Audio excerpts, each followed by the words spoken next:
ass teeth. Fuck your hairpiece.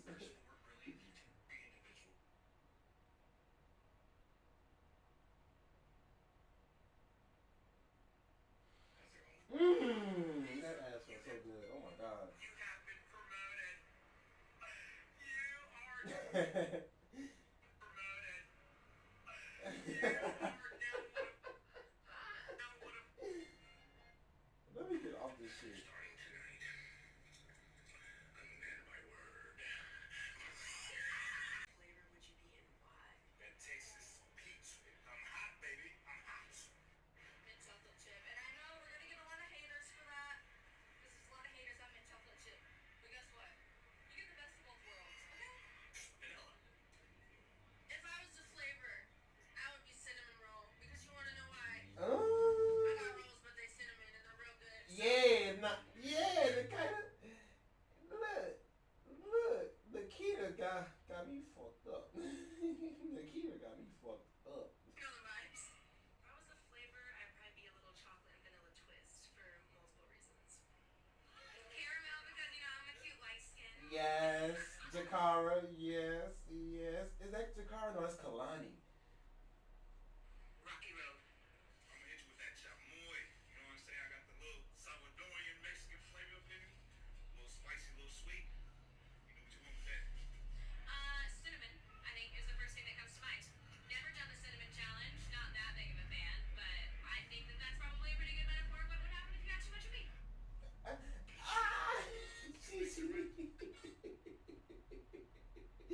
That motherfucker confident. I love confident women. I love confident women. Yeah, I'm ready to hit you good. I'm ready. Oh. Yeah, I'm ready to hit you good. I'm ready. Why these two little girls is racing? Oh my god. What's that?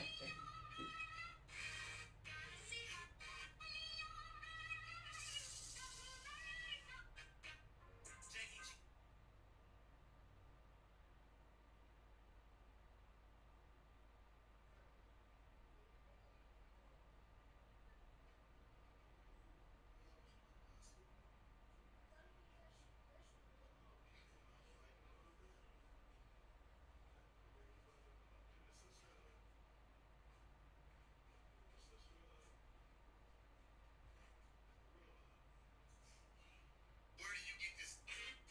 Let me get off this shit. Ooh, wait a minute.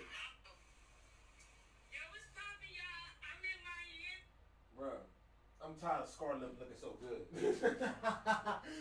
I'm tired of this motherfucker looking good, bro. Like, she act like, bruh.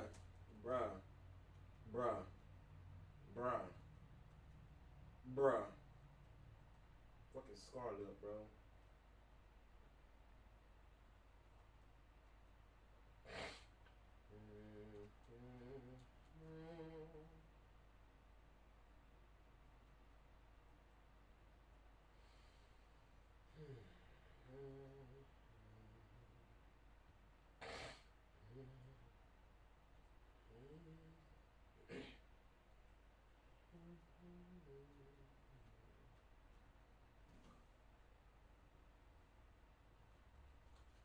I want to watch that one. I ain't gonna lie, because I'm about to watch a Deadpool one. Am I?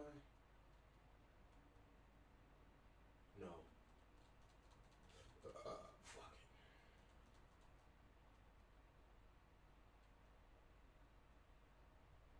No.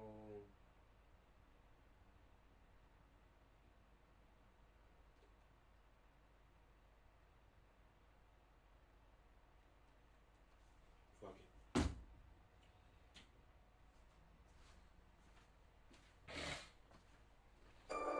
Oh! I am so sorry. I am so sorry. I did not know. Well, I forgot.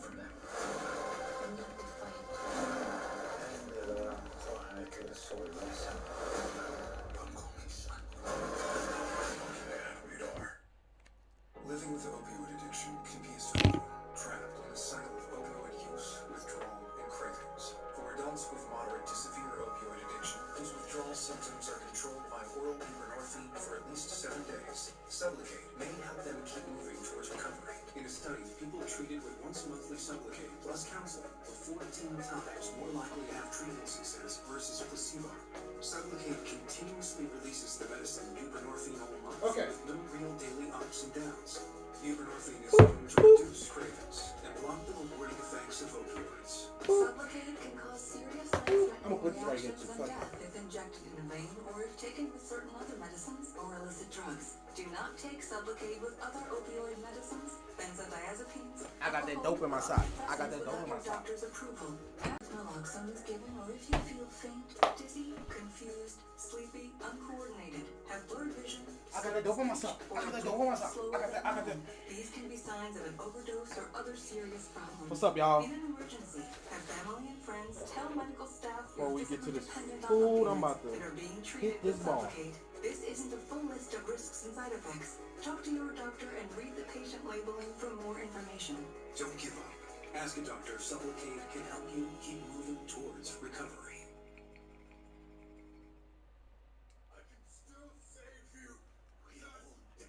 Thor's vision in Age of Ultron not only predicted the end of Infinity War, but also everything that happened in Avengers Endgame, Multiverse of Madness, Loki, and it also set up the rise of Kang the Conqueror, He Who Remains, and Avengers Secret Wars. Hey, welcome back, Screen Crush. I'm Ryan Airy, and I'm going to explain to you why the weirdest part of Age of Ultron was actually one of the most important moments in the MCU. Now look, we posted a similar video about this about 5-6 years ago, but now we have so much more information. So I'm going to revisit a few things that I talked about 6 years ago. And by the way, I cannot believe how much those random clips in Age of Ultron told us exactly what was going to happen in the MCU for years to come. I do not remember what you're talking about. Well, remember, in Avengers Age of Ultron, Wanda gave lots of characters these weird visions that tapped into their subconscious. But all of those visions ended up coming true. Some of them had obvious meanings, like Tony's.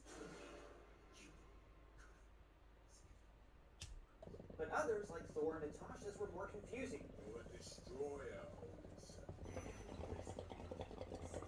So, I'm going to explain what all these visions mean, how they connect to Infinity War, Endgame, and Loki, and what this can mean for the future of the MCU, and the return I finally got some Panda Express again. I know it's been so long since I got this shit. Supporting our channel. Now, I say this a lot, but one of the best ways But I finally got it. support our channel is by shopping at our merch store, ScreenCrushMerch.com, where we design the merch ourselves. Today, we are actually launching this brand new Doug as Thor shirt, part of our Doug Avenger collection, and we've also got the Higher, Further, Faster, the variant hoodie, and many more. Plus, you can buy tickets for our live show on February 22nd. I'm about to say, what the Tickets are fuck? almost sold out, so be sure to act fast. So, to understand the purpose of this video, we have to understand exactly how crucial these visions were for everything that happened. In Age of Ultron, Tony sees a vision of the Avengers dead and Earth falling to aliens, which freaks him out so much that he creates Ultron. Then Ultron devastates a country, leading the world governments to create the Sokovia Accords, which leads to civil war and the destruction of the Avengers. Now, because the Avengers were broken apart, Thanos is able to get all 6 Infinity Stones and snap away half of all life in the universe. This leads to the Avengers traveling through time, creating a variant of Loki, then reversing the snap and Tony Stark.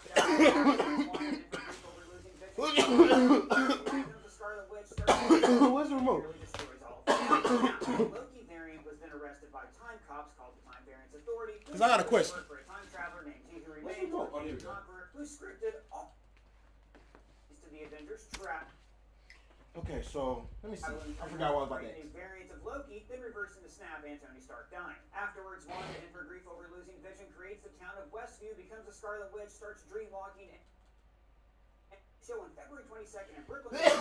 Almost sold out, so be sure. So, to understand the purpose of this video, we have to understand exactly how crucial these visions were for everything that happens in the MCU. In Age of Ultron, Tony sees a vision of the Avengers dead and Earth falling to aliens, which freaks him out so much that he creates Ultron. Then Ultron devastates a country, leading the world governments to create the Sokovia Accords, which leads to civil war and the destruction of the Avengers. Okay, so Bob. Yeah. Okay, so boom. My question is, and this might be a stupid ass question, but I'm just not sure about it. So boom. When Infinity War came out, it was a lot of people saying, oh, it seemed like Thanos knew the exact time to go.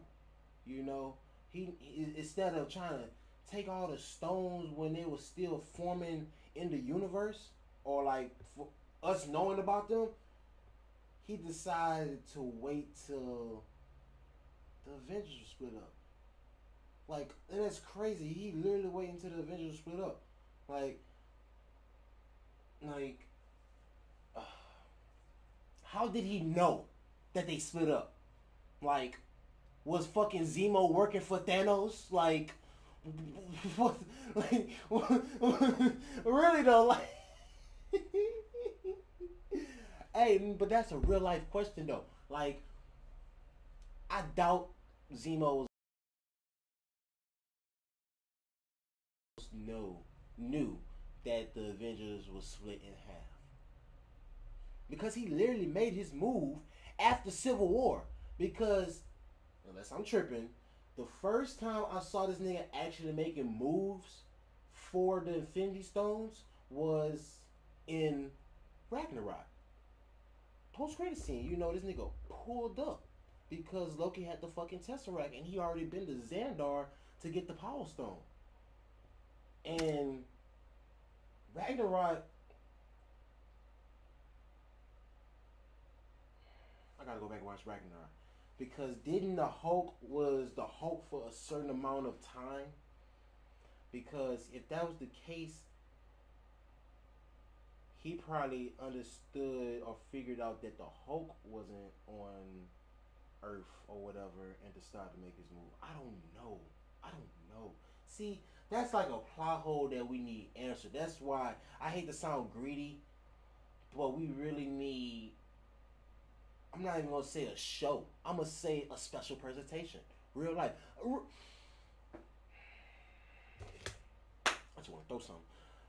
Real life, a special presentation of Thanos going to get the Power Stone, like a premise to Infinity War, like showing out. Okay, how did he figure out where these motherfuckers at? Okay, what did he do to set the plan up? Type shit. Like that would be a dope special presentation. You don't have to have a show breaking that bitch down. It could literally be an hour.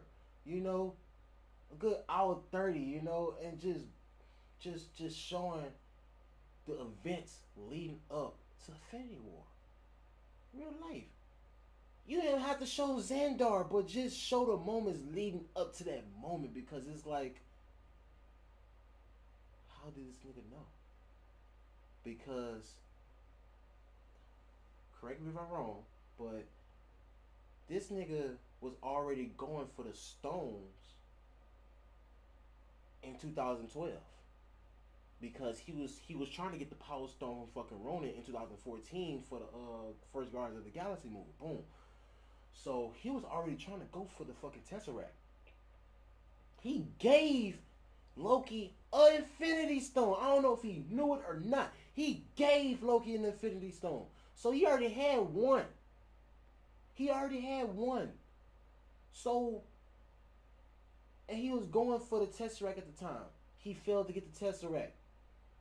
Lost the fucking Mind Stone. Boom. He started going for the Power Stone. Couldn't get that bitch.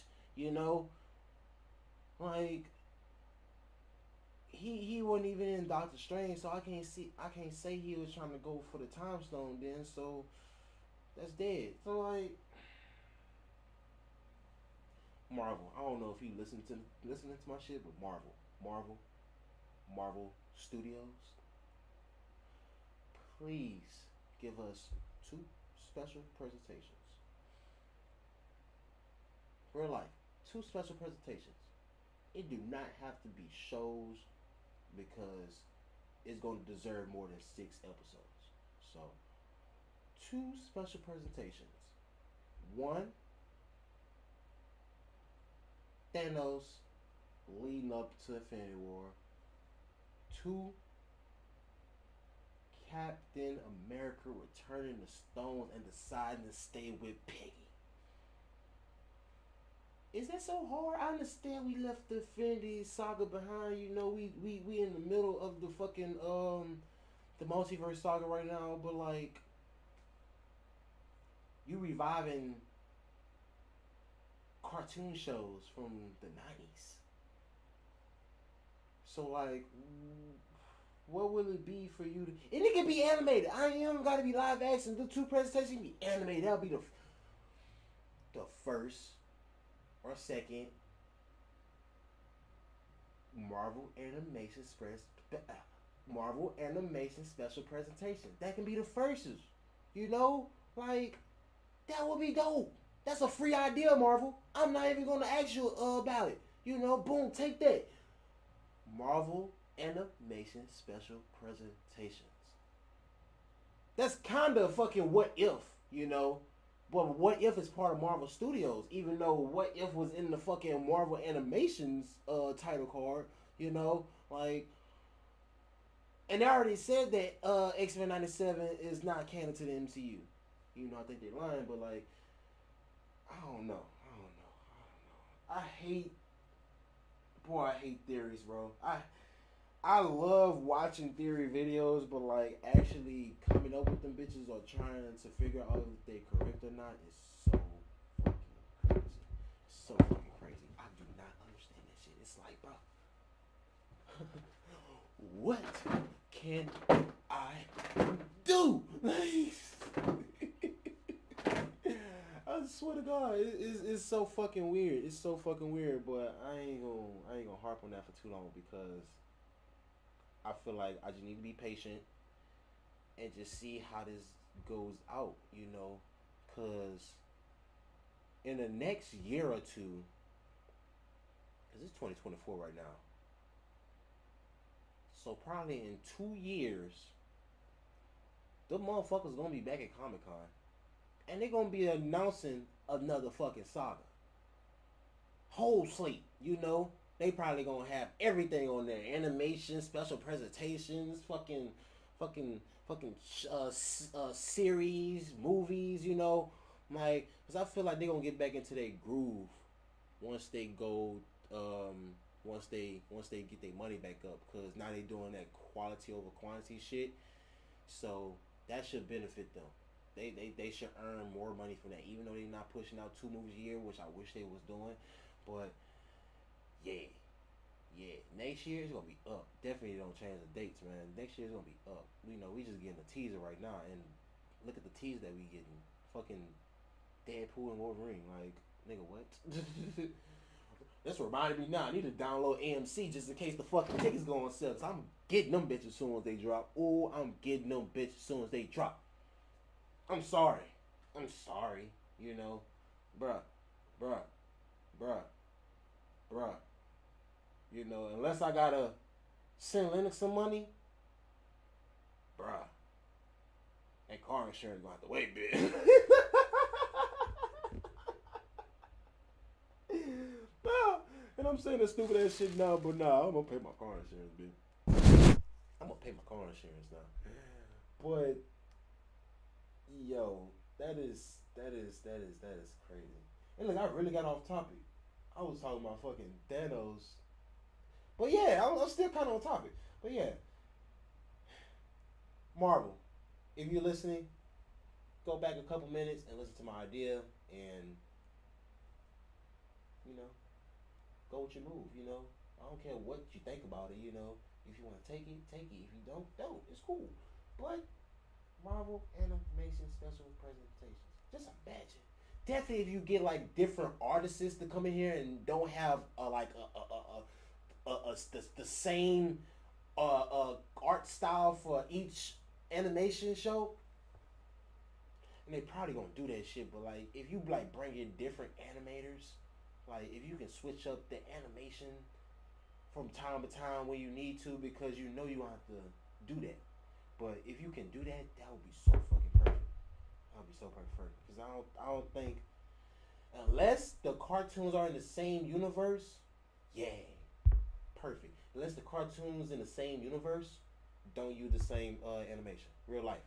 So like, if they decide to come out with Spider-Man 98 or some stupid shit like that, they gonna do it in the same format they got X-Men 97 in, you know, and just how they got What If, they gonna keep What If animation style for zombies, cause I heard that's supposed to be animated too, and it's supposed to be rated R. I don't know how they gonna do that, but whatever. But yeah, that would be fucking dope as hell. That'd be dope as hell. Marvel, do your thing, man. What do you think? You got a faithful fan over here, so I'm probably like the only Marvel fan that don't have problems with movies and shows. Like I understand where people be coming from when they be talking about it, but it's like you just overreacting because you're not in the room to actually make the moves. And probably if you was making the moves, that shit would have been way worse than what was already pulled out. So like, sit your stupid ass down and enjoy the fucking product, bitch.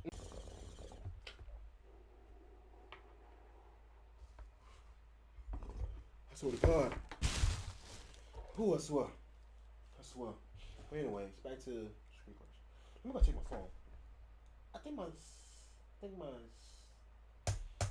sound should be on. It should be. It is. It is, cause I was typing this shit. And I ain't getting no notification yet, bitch.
That shit on 9 now. Bring that shit over here.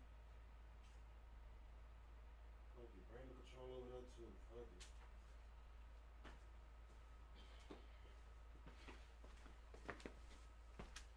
Don't y'all hate being conflicted by certain things or like certain decisions? Like, is it like weird that certain things happen at certain times, and most of the times when it happened, it be so inconvenient. Like the time that you was, thinking about it or asking for it type shit, it will never prevail. But now that you stop really thinking about it, it presents itself again. Like, does that be happening to everybody else? Cause that shit is fucking ridiculous to me. I hate it. I swear I do. But yeah, we finna go back into this this video. Thanos is able to get all 6 Infinity Stones and snap away half of all life in the universe. This leads to the Avengers traveling through time, creating a variant of Loki, then reversing the snap and Tony Stark dying. Afterwards, Wanda, in her grief over losing Vision, creates the town of Westview, becomes a Scarlet Witch, starts dreamwalking, and nearly destroys all of reality. Now, the Loki variant was then arrested by time cops called the Time Variance Authority, who secretly worked for a time traveler named He Who Remains, or Kang the Conqueror, who scripted all of these events to occur. Hey, Ravonna Renslayer even says that here. We're not here to talk about the Avengers. What they did was supposed to happen. Now, in the show Loki, it is revealed that He Who Remains was actually orchestrating these events so he could groom Loki to take his place.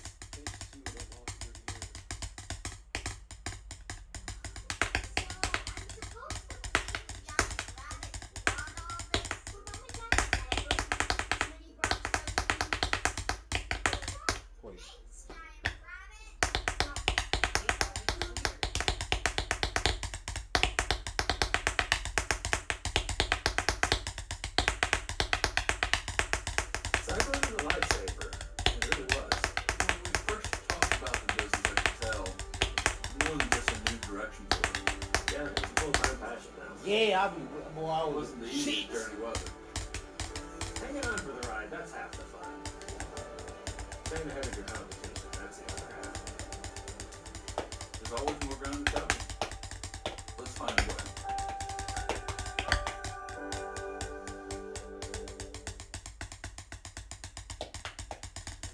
Which he actually does do at the end of the series. But what I find so interesting about this is that when you go through the history of the MCU, you can actually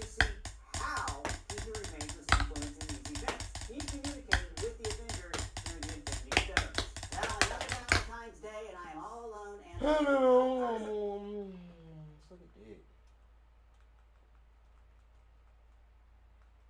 Description. That is keeps.com. I just really thought it's good. Let us take for this food ball heads. We fed nigga off our daily bread. Amen.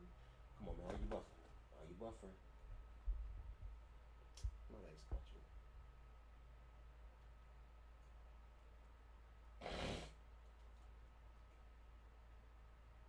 Now, because hair loss stops with Keeps. To get a special offer, go to keeps.com/screencrush or click the link in the description. That is keeps.com/screencrush. Now back to what I was saying. Now look, when I say that Kang used the Infinity Stones, it sounds kind of like wild and fanficky, but the stones do have a governing central intelligence. What do you mean? Well, think about it. The Red Skull says, You might say it has a certain wisdom. and in First Avenger, the Space Stone delivered Red Skull to Vormir, so he could then guard the Soul Stone. And in the deleted Norn scene from Avengers Age of Ultron, the Norns tell Selvig, The Infinite Six cannot be joined nor kept apart.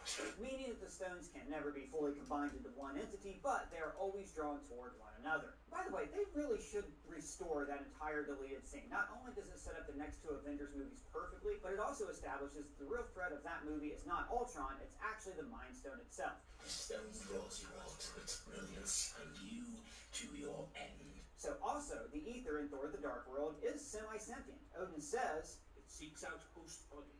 so we have now established that the stones do have a will of their own. They are connected. Red Skull says, You might say so Keeps. To get a special offer, go to keeps.com/screencrush or click the link in the description. That is keeps.com/screencrush. Now back to what I was saying. Now look, when I say that Kang used the Infinity Stones, it sounds kind of like wild and fanficky, but the stones do have a governing central intelligence. What do you mean? Well, think about it. The Red Skull says, You might say it has a certain wisdom. and in First Avenger, the Space Stone delivered Red Skull to Vormir, so he could then guard the Soul Stone. And in the deleted Norn scene from Avengers Age of Ultron, the Norns tell Selvig, The Infinite Six cannot be joined nor kept apart. meaning that the stones can never be fully combined into one entity, but they are always drawn toward one another. By the way, they really should restore that entire deleted scene. Not only does it set up the next two Avengers movies perfectly, but it also establishes the real threat of that movie is not Ultron, it's actually the Mind Stone itself. The stone draws you all to its brilliance, and you to your end. So also, the ether in Thor the Dark World is semi-sentient. Odin says, It seeks out host bodies. so we have now established that the stones do have a will of their own. They are connected by a central intelligence, an unseen force that works through them. And in Loki Season 1, we learned who that force was. He who remains. Hey. So let's look back at all the visions we see in Age Season 1. We learned who that force was. He who remains.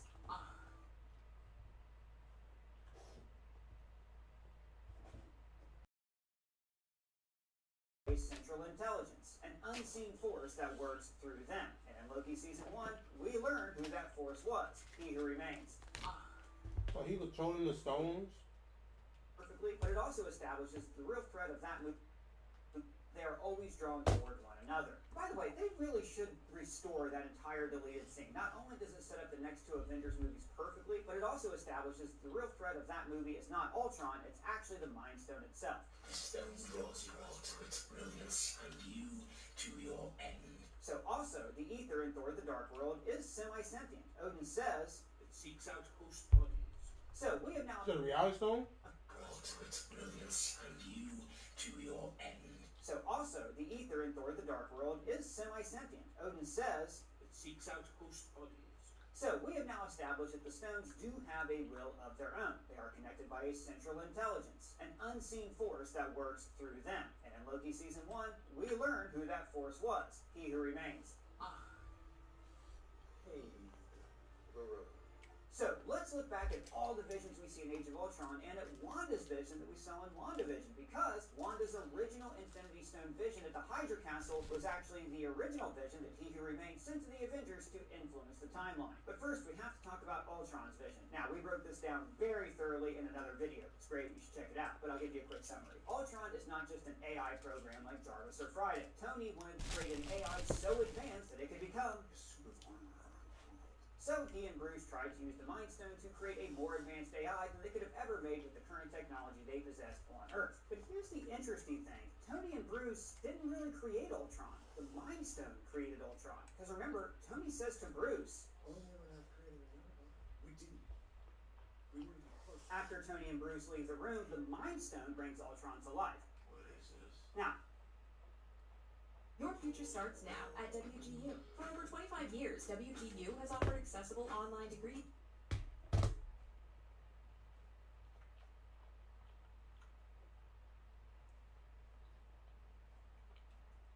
in that other video we made, we run through like all of these flashes that Ultron saw, talking about how Tony quoting Neville Chamberlain capitulating to Hitler Piece of my time. led Ultron down a rabbit hole of peace signs, colonization, and the unification of Berlin, followed by images of Tony Stark building weapons. So Ultron essentially sees that humanity's quest for peace is illogical because human beings are so flawed that we can never truly achieve peace. Instead, he creates a plan for humanity to instead evolve because When the earth starts to settle, God throws a stone at it. And believe me, he's winding up. So what does the Mind Stone got to do with all that? Well, consider this. How did Ultron know that the Mind Stone was inside the scepter? Nothing on the internet would have contained data about the scepter or the Infinity Stones. Ultron knew about the stone because he was created by the stone. The stone spoke to him. It gave him life. And therefore, we could assume that the stone might have shown Ultron those visions on the internet to give him a purpose. What purpose is that? Well, in our previous video, I suggested that this shared Infinity Stone intelligence knew that Thanos was coming, as Thor's vision will show us later. And the stones would be able to see the future because they are all connected to the Time Stone and share a central intelligence. Therefore, they would know that Thanos would eventually snap the stones away to atoms. So the stones want to protect themselves. And they knew the Avengers cannot protect the Earth. Nigga, so they wanted what? Ultron. No. I'll be quoting Neville Chamberlain capitulating to Hitler, Piece of my time. led Ultron down a rabbit hole of peace signs, colonization, and unification of Berlin, followed by images of Tony Stark building weapons. So Ultron essentially sees that humanity's quest for peace is illogical because human beings are so flawed that we can never truly achieve peace. Instead, he creates a plan for humanity to instead evolve because When the earth starts to settle, God throws a stone at it. And believe me, he's winding up. So what does the Mind Stone got to do with all that? Well, consider this. How did Ultron know that the Mind Stone was inside the scepter? Nothing on the internet would have contained data about the scepter or the Infinity Stones. Ultron knew about the stone because he was created by the stone. The stone spoke to him. It gave him life. And therefore, we could assume that the stone might have shown Ultron those visions on the internet to give him a purpose. What purpose is that? Well, in our previous video, I suggested that this shared Infinity Stone intelligence knew that Thanos was coming, as Thor's vision will show us later. And the stones would be able to see the future because they are all connected to the Time Stone and share a central intelligence. Therefore, they would know that Thanos would eventually snap the stones away to atoms. So the stones want to protect themselves. And they knew the Avengers cannot protect the Earth, so they wanted Ultron to protect Earth instead. And as we saw in What If Season 1, Ultron was a perfect guardian for the stones. No one in his universe could defeat him when he held all 6 of those rocks. But consider this. Ultron's going rogue eventually led to the events of Civil War, Infinity War, and Endgame. And Endgame resulted in a Loki variant taking over for He Who Remains. So ultimately, I believe the stones actually serve the will of He Who Remains. But look, I'm not just cherry picking stuff here. Let's go through all these other visions, especially Thor's, and you'll see what I mean. The next important vision was Wanda's when she activated her powers. Now the stone shows her a vision of her final form, the Scarlet Witch. Now this one is arguably even more important than Ultron's vision because Wanda was responsible for the disaster in Lagos. That's the event that triggered the events of Civil War and the breakup of the Avengers. And remember, after Lagos, Tony locked Wanda up at the Avengers compound. And Steve was actually ready to sign the Accords and keep the Avengers together until he found out about Wanda's house arrest. This is protection. Damn. It's internment. She's not a U.S. citizen and they don't grant visas to weapons of mass destruction. kid. Give me a break! But even more crucially, Wanda was the person who showed the visions to the Avengers, leading Tony Stark to create Ultron to begin with, preparing Natasha for her sacrifice, the creation of the vision, and setting up Thor to go off on his quest. And as we'll talk about, each of these events contributed to the Avengers getting an Infinity Stone and the Loki variant going down his predetermined path to take over for He Who Remains. Now, Wanda getting her powers and becoming the Scarlet Witch also means that in Multiverse of Madness, she would dreamwalk and threaten the multiverse, but we're going to explain what that means for Avengers Secret Wars a little later in the video. So, let's start with Tony's vision because it's the easiest to interpret. He sees a possible future where Earth is being invaded by more Chitauri ships, like the ones we saw in Endgame. The Avengers are dead and Cap Shield is split, also like it was in Endgame. And by the way, speaking of Endgame and Steve Shield, did you ever notice that when Steve does this, so the shield would be a tourniquet on his arm so he wouldn't bleed out during the fight. Oh no, that is so cool. Thank you. So, Tony's worst nightmares have come true. He has failed to protect Earth. So this small moment where Steve admonishes him is also connected to Tony's deeper trauma. Tony has like real deep daddy issues. He actually made weapons for decades because he wanted to carry on his father's legacy. And Steve Rogers fought alongside his father. His dad like never shut up about Steve. So in a lot of ways, Steve is a proxy father to Tony. So in a way, this is like Howard Stark berating his son for not being good enough. And also remember, his dad made that shield. So this is Tony seeing that his father's weaponry, his father's legacy would not be enough to protect the Earth. Now this vision intensifies Tony's existing PTSD and motivates him to create Ultron. It also motivates him to continue to wear his chest plate in Infinity War. And of course, Tony's nanotech from that chest plate is what allowed him to get the Infinity Stones and ultimately defeat Thanos, but at the cost of his own life. So Tony takes all of this vision to mean that he has to do more to build better weapons. But it could have also been a vision telling him that he needed to keep the Avengers together. See, prophecy is often misinterpreted. You're completely missing the point of this. In the greatest tragedies, like Oedipus Rex or Revenge of the Sith, characters' efforts to prevent portended doom often causes those same events to happen. Similarly, Tony's interpretation of this vision is what splits the Avengers and leads to Thanos' victory. So why did Wanda want Thanos to win? I mean, she's the one giving everybody these visions. Hold on, you misunderstand me. I don't think that Wanda ever, deliberately gave the Avengers very specific visions. She wasn't the architect of them. She just released a little bit of chaos energy into their brains that showed them their worst nightmares. And again, this was actually the Infinity Stones that were showing the Avengers these visions. Remember what Wanda told Vision at the end of WandaVision. You, Vision, are the piece of the Mind Stone that lives in me. So a piece of the Mind Stone is still inside of Wanda, meaning that if the stones do have a central governing intelligence, then the stones are always there to guide Wanda's actions. Which would also mean that he who remains through the stones was also guiding Wanda's actions. Oh, I see. This is getting good. You have no idea. It's about to get a lot better. So the next vision is Steve's. It shows Thank him you, at Lord. a party to celebrate the end of the war. When That ain't suddenly no he place. is alone. That Now, bowl is you could perfect. say this was a prophecy about Thought it things get played. snap and people he loves going missing. But what this really does is plant a seed in Steve's mind. Before this, he didn't dwell on the past. He kept himself busy fighting different threats to the world and being an Avenger. But after this, he sees what he really wants. And in Endgame, when he sees Peggy Carter and S.H.I.E.L.D. in the 1970s, he realizes that he actually has the means to be with her. Now, this is important because the screenwriters of the Captain America trilogy and Avengers 3 and 4, Marcus and McFeely, have said that they believe that Steve was always Peggy's secret husband in the main MCU timeline. Now, if that's true, then it means that Steve had to go back in time to be with Peggy. And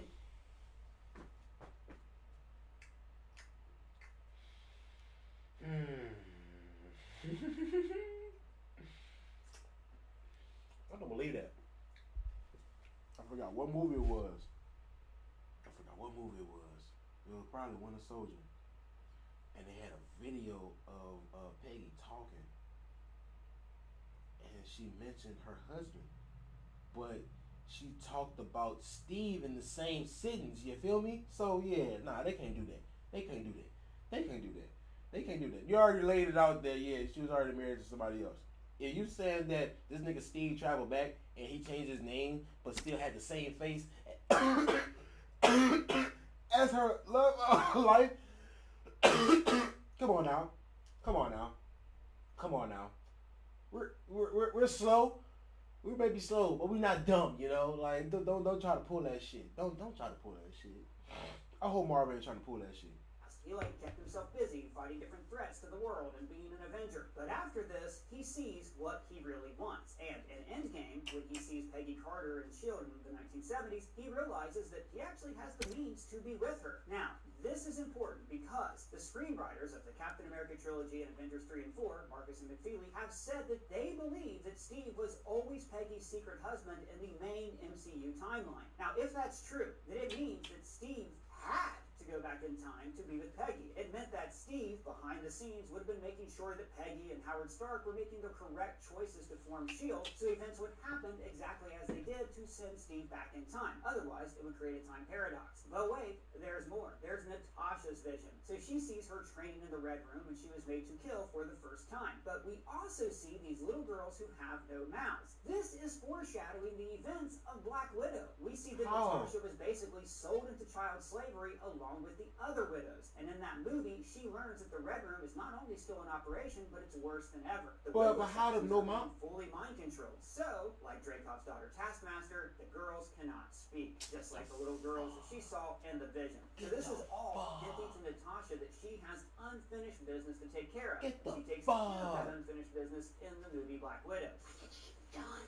And that was after that movie. Get the fuck. Circle. So because of this, in Avengers Endgame, she knows that she is ready to die for the greater good.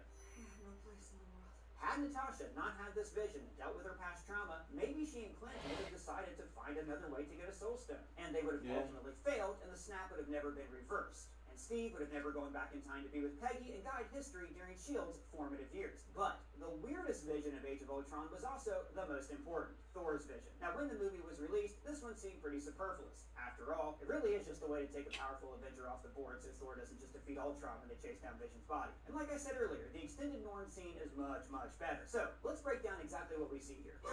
Thor is at a party in Asgard where Heimdall says, They see you leading us to hell. Not to hell. It takes a lot to get me angry, but when I am, I just can't let go.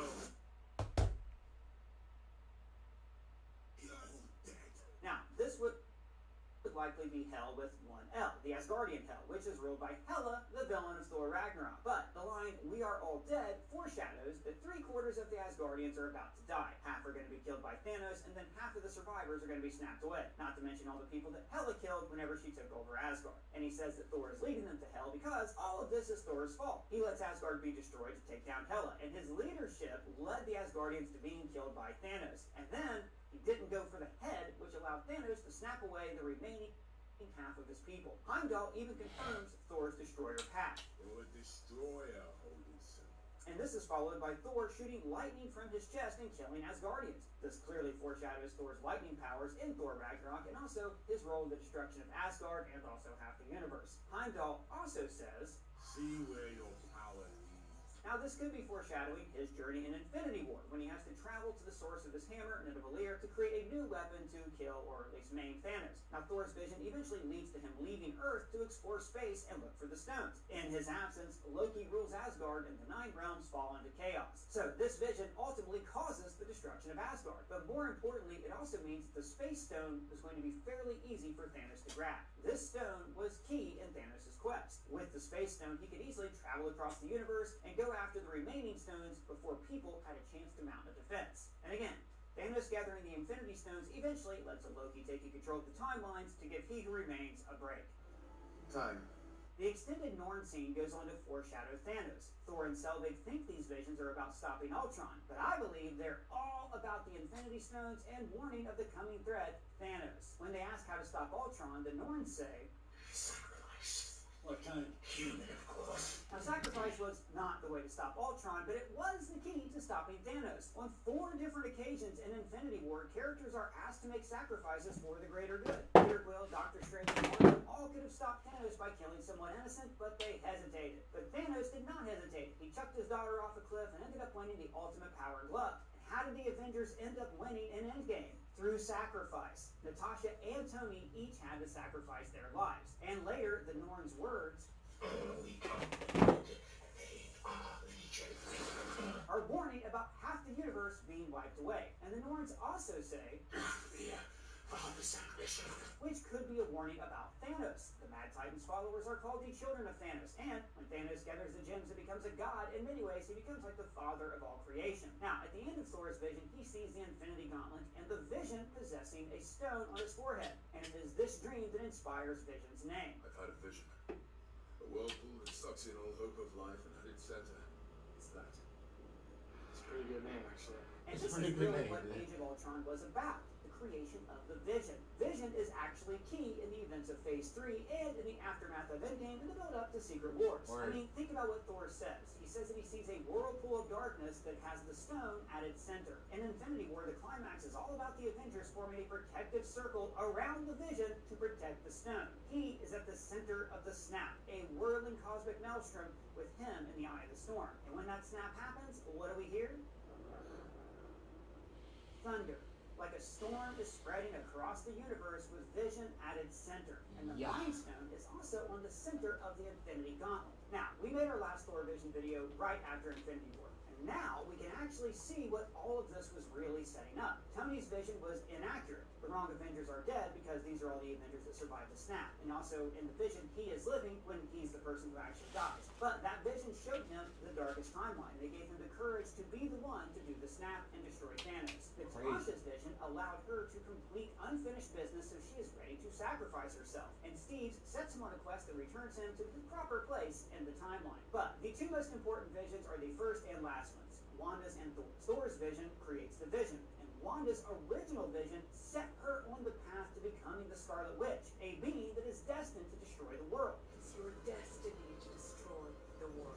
And the creation of the vision ultimately leads to the vision's death, Wanda grieving, then creating Westview, and then her becoming the Scarlet Witch. And remember, the vision was actually created by Thor. He gave him life with his lightning powers. And remember what Heimdall said? Will it destroy our holiness? And so maybe Thor wasn't the ultimate destroyer. Maybe his careless action when he created the vision actually set loose a greater threat, the Scarlet Witch. Now, this is where it gets... Wanna get nuts? Come on! Let's get nuts. I do think that He Who Remains was setting up everything that we've talked about because it led to Loki becoming the god of stories and setting He Who Remains free. So all through the events of Phases 4 and 5, Loki has actually been at the center of time and space, while the TVA was working to prevent Kang variants from starting a multiversal war. But remember, Loki was doing all this so people could have free will. Loki is not pulling the strings, he's just holding them in place. So that means that everything that happens post-Endgame is not part of He Who Remains' plan. Or is it? I think that He Who Remains / Kang actually set an event into motion that is continuing on without his direct influence. And it all comes down to Wanda. In Multiverse of Madness, Wanda dreamwalks, an event that causes incursions. You remember what incursions are? An incursion occurs when the boundary between two universes erodes and they collide, destroying one or both entirely. So it's likely that Avengers 5 and 6 are going to be all about these incursions, with the Fox X-Men characters having to face off against the MCU characters as they decide whose universe is going to live or die. These events could have been set into motion by Wanda's dreamwalking. That could have caused these universes to collide. Or maybe the plan was for Wanda to destroy all the Darkholds in every reality, because the Darkholds are also a threat to the multiverse because they allow dreamwalking, which causes incursions and destroys timelines. But here's where I think all of this is really important. He Who Remains used the Infinity Stones to manipulate the Avengers into freeing him from his timeline prison. But then, where did he go? Did he go on vacation? There's actually no way for us to know right now, so he may still be out there. But what we do know, or can at least presume, is that Avengers Secret Wars is going to follow the template of the other Secret Wars comics. The multiverse will collapse and reform into a single patchwork world composed of variants from all the Marvel movies. And afterwards, a new, stable multiverse will be reborn, where the X-Men were like always part of the MCU. Now, in the comics, this new multiverse is created by Franklin Richards, the son of Reed Sue. I have children of my own. I understand your pain. I think we're years away from Franklin being a character, and in the MCU, nobody's got that kind of power. I just found out that Franklin's gonna be in the movie. That in Multiverse of Madness, Wanda Did not die. and so that would free her up to return in these other movies. She will want to redeem herself for her actions when she killed a bunch of people, because her dreamwalking caused incursions that are destroying the multiverse. And so Wanda, maybe linking up her magic with Loki, will end up restoring the multiverse to the way it should be, because she displayed reality creation abilities in the show WandaVision when she remade Westview. And all of this was set into motion by He Who Remains using the Infinity Stones. And all of it started with the visions in Age of Ultron. Hey, I just want to say, thanks for the keeps. I got to keep my hair. That's great, buddy. And just a reminder to stop your hair loss today, click our link in the description for a special offer from Keeps. So let me know what you guys think I about. don't give a shit. Who don't give a shit? We don't. Who don't give a shit? We don't. Who don't give a shit? We don't. Who don't give a shit? We don't. Dun, dun, dun. Dun, dun, dun.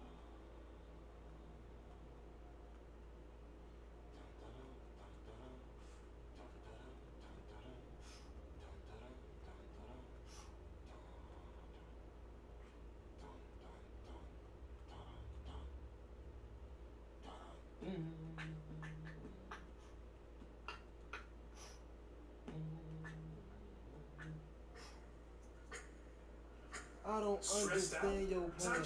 What you trying to do with that?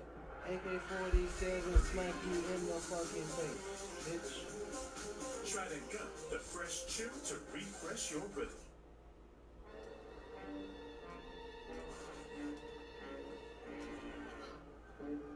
Rookies. Oh, I hate these non-skippable ads. We got your pants. The shockingly comfortable ABC pant from Lululemon.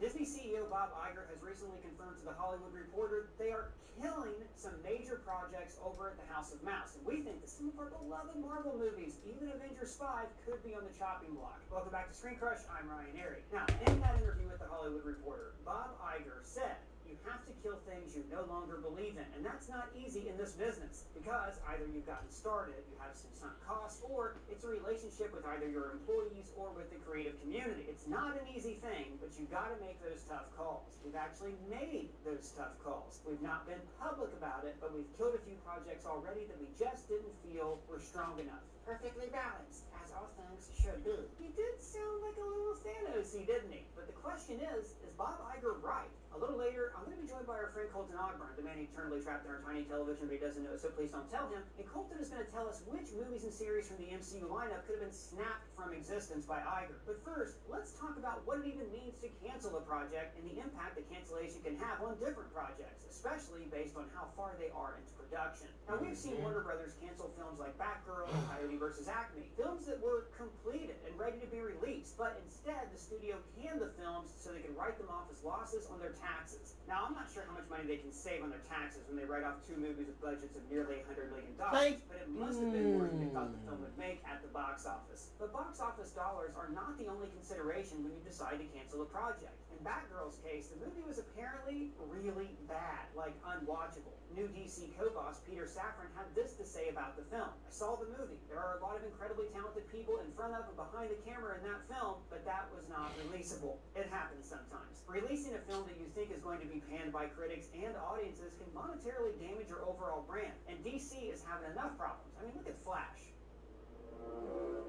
What the fuck did you just say? So I said. But Marvel Studios, on the other hand, never had that problem. Kevin Feige always ran a tight ship and put out a quality product. The only major MCU movie I remember being canceled during the Infinity Saga was The Inhumans, and that never even started principal photography, and actually Kevin Feige never wanted to make it to begin with. But the MCU's multiverse saga is another story. Following the post-pandemic financial panic, Feige and Marvel Studios were pushed to expand way too fast, and Feige was stretched way too thin. He was even forced to announce projects to the public that he wasn't fully ready to greenlight, all to boost Disney Plus numbers and reassure Disney stockholders. And now we are seeing that haste come back to bite them in the you-know-where. And the right. Yes, now with Bob Iger back in charge at Disney, Kevin Feige has been given the breathing room that he needs to run Marvel Studios the way he used to. And that means some projects are just going to be cut. Not just projects that haven't started filming, but maybe even some projects that have been filmed, edited, and are waiting to be released. Because if those projects aren't very good, they could actually do more harm than good to the Marvel brand. And let's face it, Marvel can't take many more flops, both at the box office and on Disney+.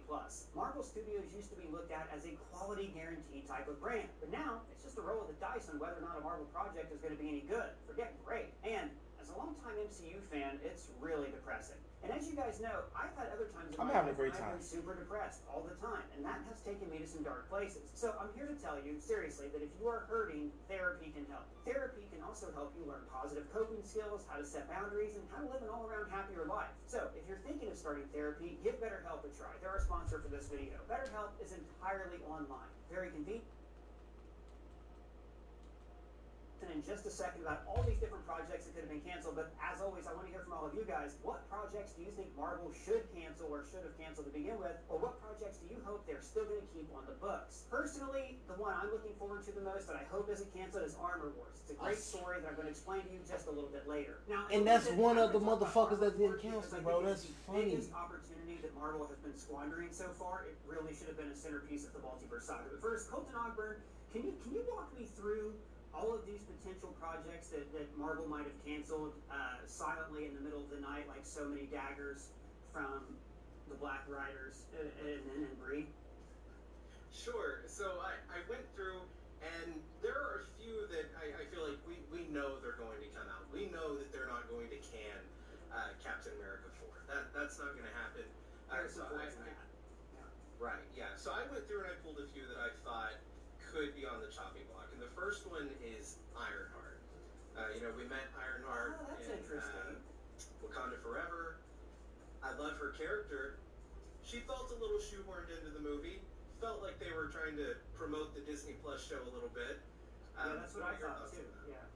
No, I think I thought the same thing at the time. I was like, look, this character's good, but she really doesn't. It could have been any scientist in the movie, and it really felt like they were going, this is our new strategy. We introduce characters in here, and then they get spin-offs.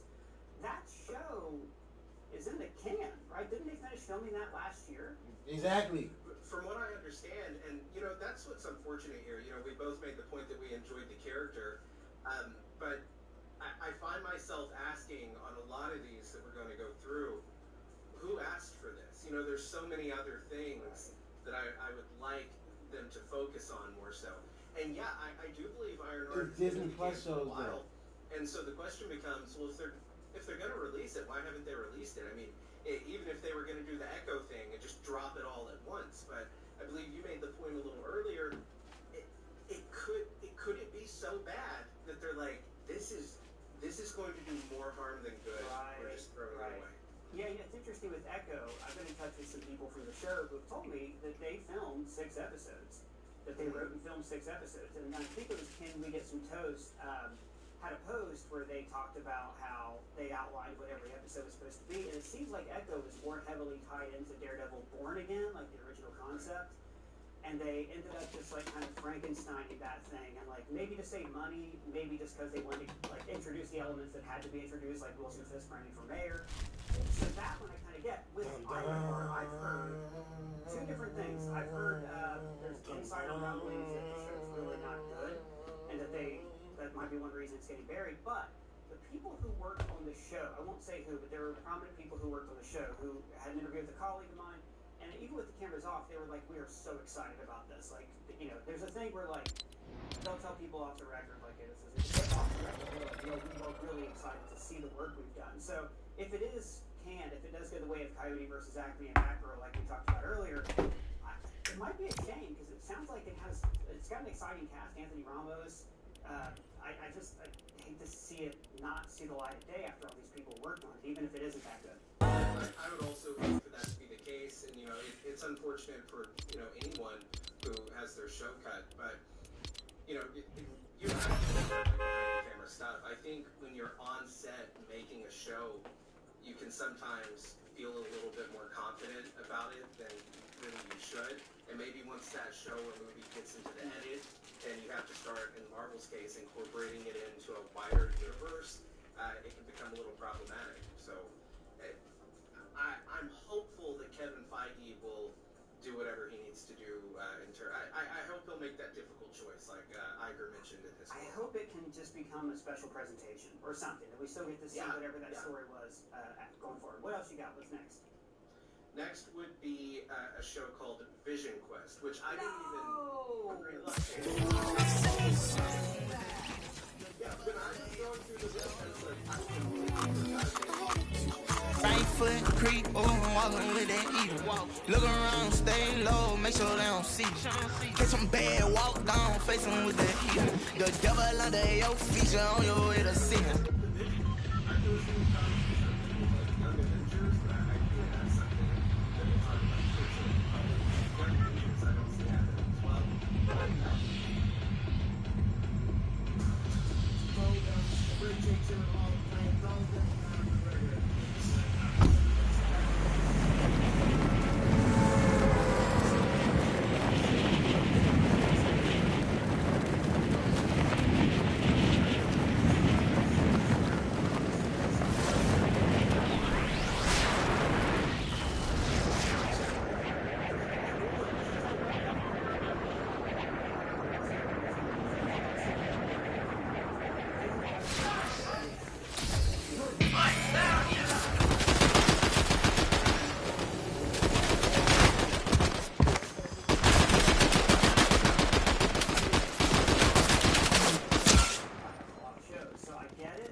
Quest and a Young Adventures type thing, maybe into like a 6-episode series. I thought they were always the same thing.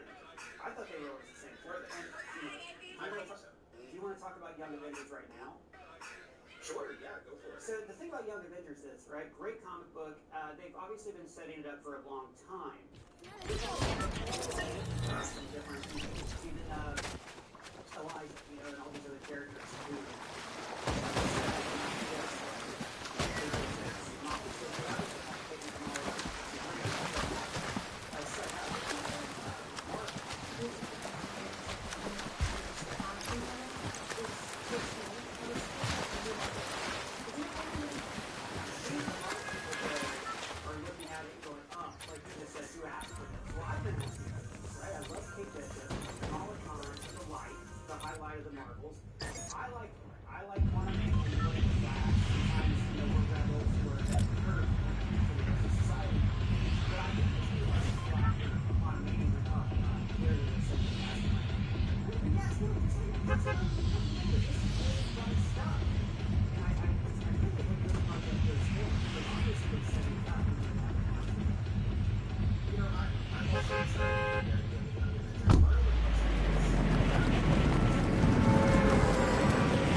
Shang-Chi. And I'm going, okay, so the Eternals I get, not fast-tracking that sequel, but, you know, the Shang-Chi, they take the director and put him on Avengers instead, and it's like, it'll be years, because Marvel is so focused, and Disney as a brand is so focused on expansion and growing out.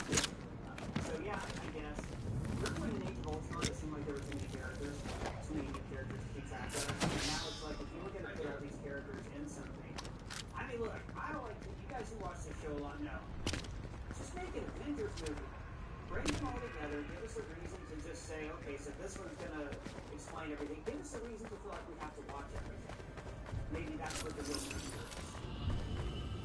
Yeah, and that's a great point, because when they made the first Avengers movie and Avengers Age of Ultron, those were popular characters.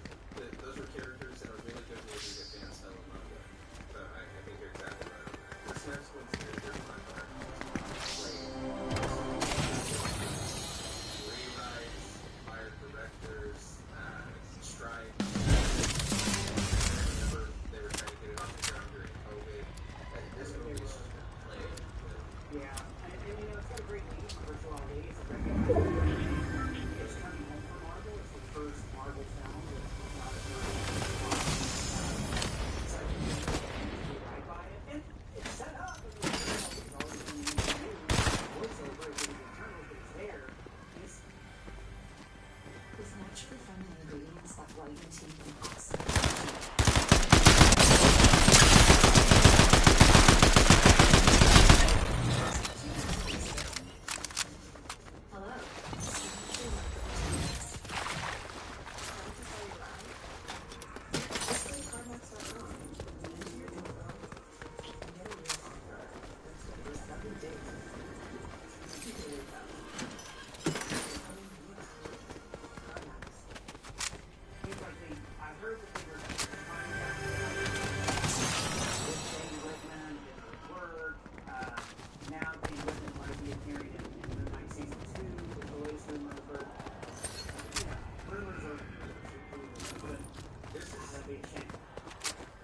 It's another example of something that never would have occurred, I don't know, 5, 6 years ago. Right. You know, during the Infinity Saga, Kevin Feige was paying just as close attention to every single project. There's no project that got more attention than the other. And I think that Blade is yet another example of it being spread way too thin.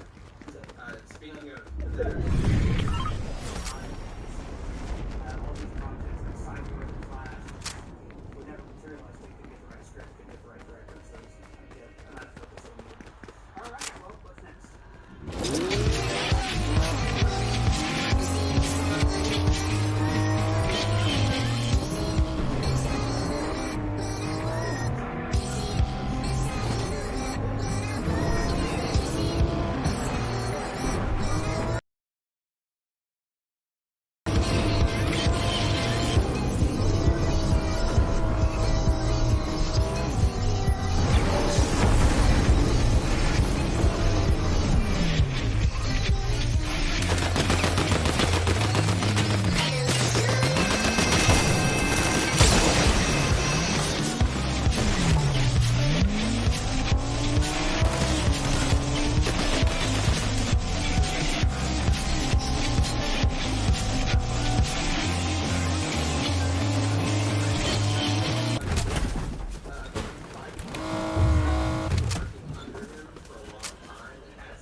foot creep, oh, I'm walking with that heat. Look around, stay low, make sure they don't see. Catch them bad, walk down, face them with that heater. The devil under your feet, you on your way to see. Right foot creep, oh, I'm walking with that heat. Look around, stay low, make sure they don't see. Catch them bad, walk down, face them with the heat. The devil under your feet, on your way to see.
Right foot creep, walking with that heater.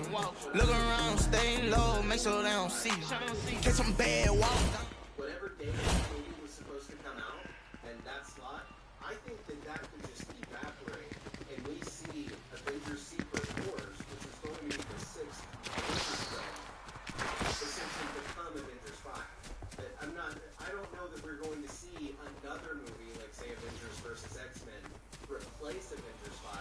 It's good to see them take Secret Wars, slide it over into that slide, and say, this is the big essentially the same thing. It's just, you're saying that instead of getting two Secret Wars movies, I think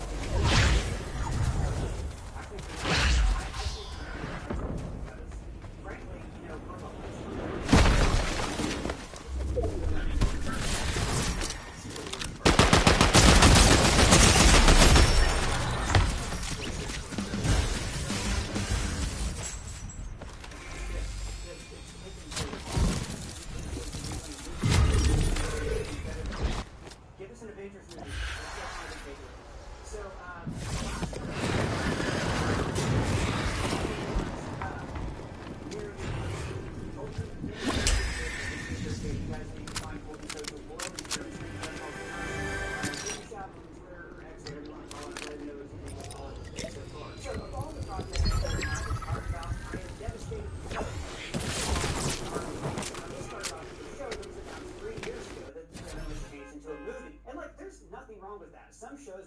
movies and vice versa. Moon Knight should have been a movie. Eternals should have been a show. Exactly. But this isn't Sherman. No wonder I don't feel as clean. Hurry up, Dad.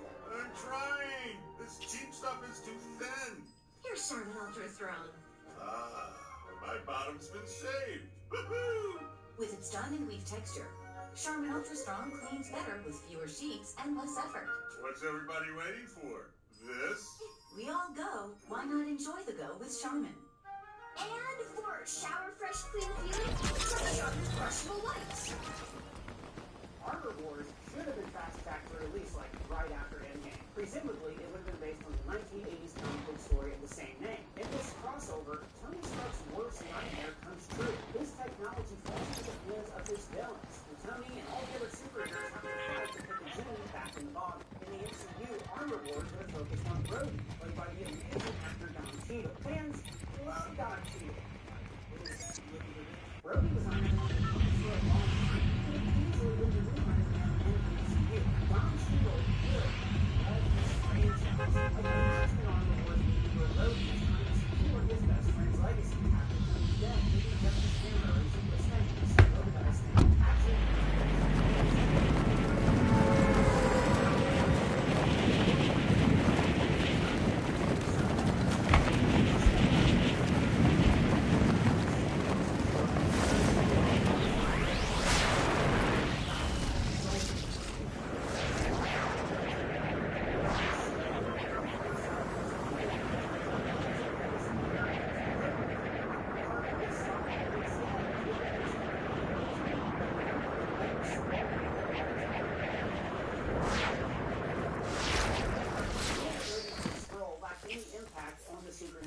show, but it would have been a great setup for Armor Wars. Rhodey finds out that an evil alien has been wearing his face for years, damaging his personal life, letting Tony's secrets slip out to supervillains. And now Rhodey has to clear all of that damage while also taking his new role as a leader of the Avengers. That is why Armor Wars is the #1 show that I want to see 5e hone in on and focus on and make a centerpiece of these new shows, new sagas.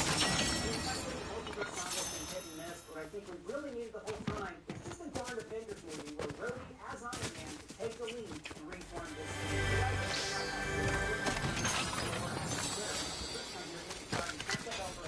For Screen Crush,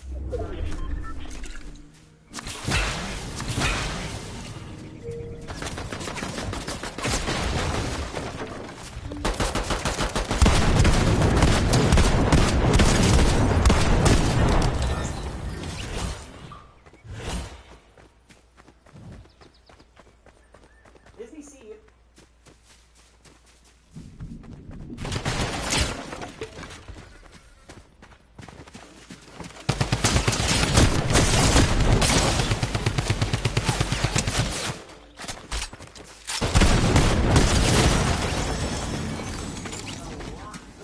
These characters and TV shows since Endgame, right? I mean, it has now been almost 5 years since the last Avengers movie. This season is really fired up.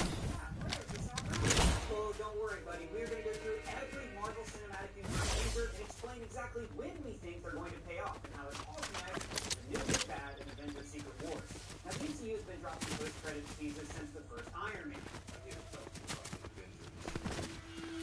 have an idea of the next movie, like when Iron Man sent out Thunderbolt Ross as the Abomination to join the Avengers. It used to be so simple. We would see the twins, and then they would appear a couple movies down the line. But no fear, we're going to tell you exactly how all these projects and teases will come together. Not in one Avengers movie, not in 2 Avengers movies, but in 3 different crossover Avengers movies. That's right. We think that Marvel is setting up a 3rd secret Avengers movie, and then all the post-credit scenes are going to make sense. And before we get started, I want to remind you guys of our merch store where we design all the merch ourselves, where you can get our Nelson and Murdoch Law and Order shirt, Doug as a variety of MCU superheroes, The Return of the King, Double Identity, and many more. Shopping our merch store is the best way to directly support our channel, and thank all of you for watching. First, we have to acknowledge that Marvel has already ditched a big part of their original plan to have Kang be the new Thanos.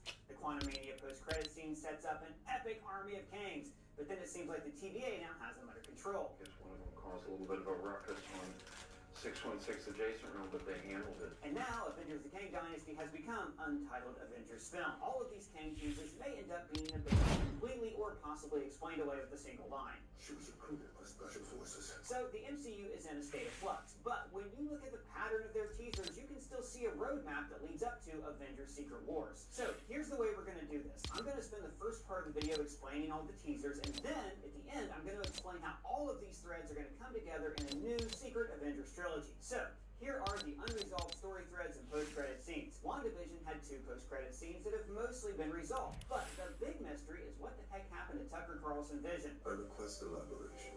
Next, in Falcon and the Winter Soldier, there were 3 unresolved storylines. John Walker is recruited by Val. We're gonna need a new agent. Now, we do see in Wakanda Forever that Val is the CIA, and we know that John Walker's U.S. agent is going to be a member of the Thunderbolts, in that film that hopefully is going to still release next year. But later, I'm going to explain how all of that will tie into the next Avengers film and the multiverse saga. Falcon and the Winter Soldier also featured the heel turn of Sharon Carter, revealing that she was the mysterious power broker. Boss who The well a bird, for birds a word, a well a bird, for birds a word, a well a bird, well a bird is a word, a well a bird, for birds a word, a well a bird, for birds a word, a well a bird, well a bird is a word, a well a Prototype weapons, you name it. So, can we stop? I forgot what I was going to say. You're okay there, person? Not really, man. To be honest with you, I'm kind of lightheaded, and I think I need to eat something. Oh, a lemon! Person, don't! The well a bird, for birds a word, a well a bird, for birds a word, a well a bird, well a bird is a word, a well a bird, for birds.